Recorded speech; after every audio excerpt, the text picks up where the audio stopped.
विश्वास के हर एक चुगली के, हर एक झूठ के गढ़ने वाले शैतान के दानवों और शक्तियों को आप रोक सकते हैं, जो तबाही ला सकते हैं, जो धोखे ला सकते हैं, जो खतरे ला सकते हैं, जो मुसीबतें ला सकते हैं, जो झगड़े ला सकते हैं, जो बीमारियां ला सकती है, आप उसको रोक सकते हैं अपने विश्वास के साथ में। अपने विश्वास के साथ में आप अपने स्थान में अविचलित खड़े रह सकते हैं, बिना डगमगाए, बिना घबराए, बिना परेशान हुए, बिना सता अपने आप को आत्मा में कुंठित हुए बिना आप अडिंग अटल पर्वतों के समान यीशु मसीह के नाम पे चट्टान पे बनाए हुए घर के समान खड़े रह सकते हैं। आंधी आएगी, मुसीबतें आएंगी, समस्या आएंगी, उस घर से टकराएगी और वो घर नहीं रहेगा, क्योंकि वो घर काय पे बना है? यीशु मसीह के नाम की चट्टान पर बना है। जब आपका विश्वास मजबूत है और आप आत्मा में परमेश्वर के स्वर्गीय स्थानों में बैठे हुए हैं, तब आप क्या करेंगे? आप दुष्टता के समस्त अग्नि में बाणों को बुझाने की सामर्थ आपके अंदर है, अपने विश्वास की घोषणा के द्वारा। जब आप अपने मुंह से परमेश्वर के रेमा जो आपके मुंह में बसा है वचन के द्वारा, जब आप उसका इस्तेमाल करेंगे पवित्र आत्मा के द्वारा, तब आप अंधकार की शक्ति, धोखे, खतरे, तबाही और शैतान के दानव जो विश्व भर में कई प्रकार के बुरे विचारों को गढ़ते हैं, उनको आप अपने स्थान से अविचलित होकर उनको नष्ट कर सकते हैं। बाइबल कहती है, और प्रार्थना में परमेश्वर के वचन को बोल सकते हैं और अपने शरीर और परिवार और प्रियजनों, अपने शहर, अपने राज्य और अपने देश के ऊपर यीशु मसीह की अधिकार का इस्तेमाल कर सकते हो। यदि आपने अब तक नहीं किया है तो आप कीजिए। अपने जीवन में, अपनी परिस्थिति में, अपने संतान के विरोध में, अपने बच्चों के विरोध में, अपने परिवार के सदस्यों के जीवन के विरोध में जब शैतान काम करने के लिए आता है, आप यीशु मसीह के नाम के अधिकार का इस्तेमाल कर उसकी घोषणाएं कीजिए। बाइबल हमको यही सिखाती है। जब आप परमेश्वर के साथ प्रार्थना में हैं तो आप वचन को बोल सकते हैं। आपको वचन बोलने के लिए दिए गए हैं, यही है आपके आत्मा के हथियार। परमेश्वर का वचन कहता है, अपने परिवार, प्रियजनों, अपने शहर, अपने राज्य और अपने देश के ऊपर मसीह यीशु में अधिकार का इस्तेमाल कर सकते हैं। हम अधिकार में हैं, इस बात का विश्वास करते हैं कि सब कुछ मेरे अधिकार में है।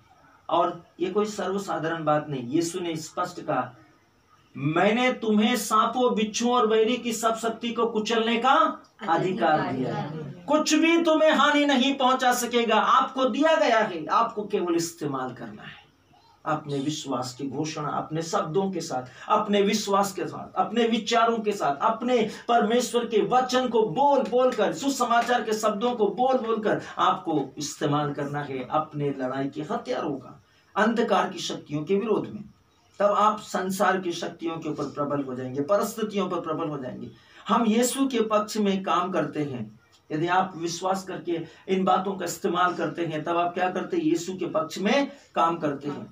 उसकी प्रबलता में देखो कि नरक में उसने अंधकार के दानवों के साथ में क्या किया।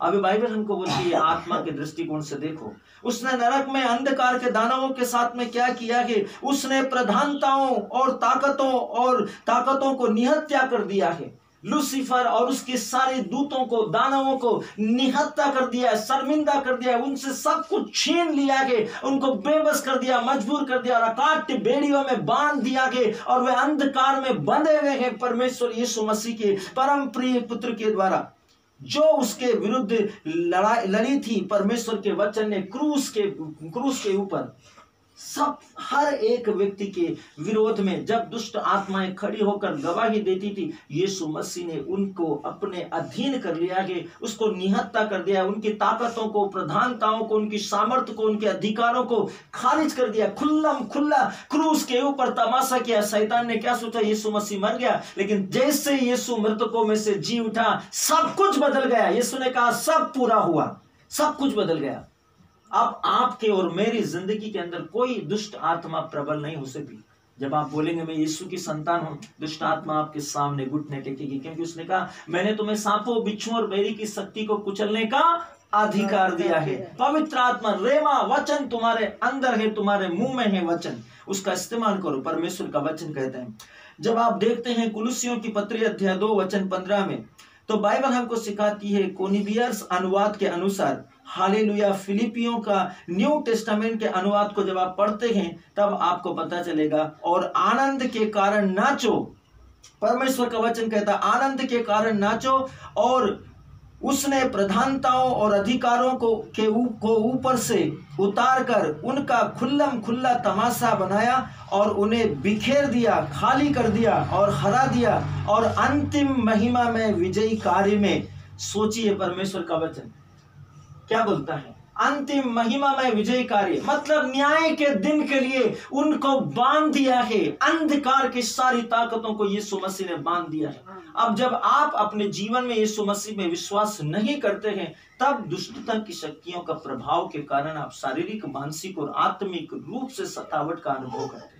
लेकिन यदि आप विश्वास करते हैं कि यीशु मसीह की सामर्थ्य में मैंने परमेश्वर के अधिकार से उनका खुल्लम खुल्ला, जैसे यीशु ने क्रूस पर उनका तमाशा बनाया है वैसे खुल्लम खुल्ला उन पर विजय पाई है और उनको तमाशा बना दिया है, और मैं न्याय के दिन उनका न्याय करूंगा, तब आप परमेश्वर की महिमा में, आत्मा में आनंद के साथ में नाचेंगे। क्यों? क्योंकि आपके विरोध में कोई है ही नहीं। आप इस सृष्टि में ऐसे हैं, आपके विरोध में कोई खड़ा नहीं हो सकता। अंधकार की कोई शक्ति आपके विरुद्ध में, बीमारी की आत्मा, सतावट की आत्मा, शैतान की आत्मा आपके विरुद्ध में खड़ी नहीं हो सकती, क्योंकि आप में जो है वो महान है उससे जो इस संसार में है। परमेश्वर का वचन कहता है, इसके बारे में थोड़ा सा सोचिए। जो आपके अंदर है वो महान है जो इस संसार में। परमेश्वर का वचन कहता है जब उसने नरक में यह सब किया तब आप उसमें थे। क्यों? क्योंकि वो आपके पापों के कारण नरक में था।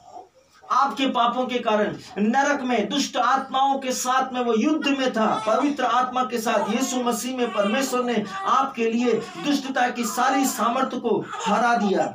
इसलिए उसमें आपने पहले ही शैतान और अंधकार के उसके दानवों को बिखेर दिया है, निहत्ता कर दिया है और हरा दिया है। उन पर अपनी प्रबलता और विजय को बनाए रखो। परमेश्वर का वचन कहता है जो अधिकार आपको दिया है उस अधिकार को, उस प्रबलता को, उस महानता को बनाए रखो, उसे खारिज मत करो। किसी भी प्रकार का वचन आपके लिए इतना महत्वपूर्ण है। इसीलिए परमेश्वर का वचन कहता है हमारा प्रतिदिन का आहार आज हमें प्रदान करो।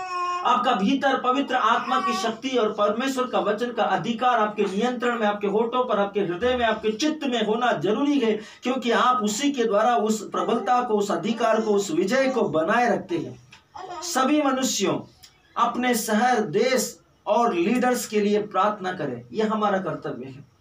हर एक व्यक्ति अपने शहर के लिए, अपने देश के लिए, अपने लीडर के लिए, अपने अगुवों के लिए, अपने पासबानों के लिए, अपने पुरोहितों के लिए, धर्म भाइयों के लिए, धर्म बहनों के लिए, फादर्स के लिए, सिस्टर्स के लिए, बिशप के लिए, आर्च बिशप के लिए, कार्डिनल के लिए, पोप के लिए, हर एक अगुवे के लिए प्रार्थना करें, प्रधानताओं के लिए प्रार्थना करें, ताकि वे परमेश्वर के अधिकार में हो, परमेश्वर के नियंत्रण में हो। यह हमको दिया गया है परमेश्वर का वचन में। हर एक व्यक्ति अपने अधिकारियों के लिए प्रार्थना करे, घोषणा करो कि शैतान का प्रभाव उनके ऊपर से काट दिया जाए। घोषणा करो, एक दूसरे के विरोध में घोषणा करो। परमेश्वर की आत्मा के अधिकार और नियंत्रण में मैं घोषणा करता हूं यीशु मसीह के नाम से कि इस परिवार पर से, इस घराने पर से, इस कलीसिया पर से, इस बिशप पर से, फादर पर से, इस धर्मात्मा पर से, इस कलेक्टर पर से, एसपी पर से, जज पे से, मैं प्रधानमंत्री पे से, राष्ट्रपति पे से दुष्टता की आत्मा की सामर्थ्य को मैं काटता हूं यीशु मसीह के नाम से। जब आप बोलेंगे, आप घोषणा करेंगे तो वो हटेगी और वे परमेश्वर के अधिकार और पवित्र आत्मा के नियंत्रण में होंगे। तब आप सुखी से, शांति से राज्य कर पाएंगे। तब इस प्रकार की जो महामारियां हैं, संकटे हैं, ये आने से पहले परमेश्वर के अधिकार और नियंत्रण में रहने के कारण इनका निराकरण आत्मा स्वयं अपने अधिकार में लेकर करेगा। परमेश्वर का वचन कहता है मसीह में अपने अधिकार में खड़े रहो। जब आप यीशु मसीह में हैं तो आप आत्मा में उस अधिकार को जानते हैं, और बाइबल कहती है उस अधिकार में खड़े रहो और वचनों को दोहराओ। बार बार वचन आपका मुंह में हो और उसको दोहराते रहिए, उसको बोलते रहिए, ताकि आप वचन के रेमा से भरे रहे। आपकी जीभ हथियार के समान, तलवार के समान वचन के रेमा से भरे रहे।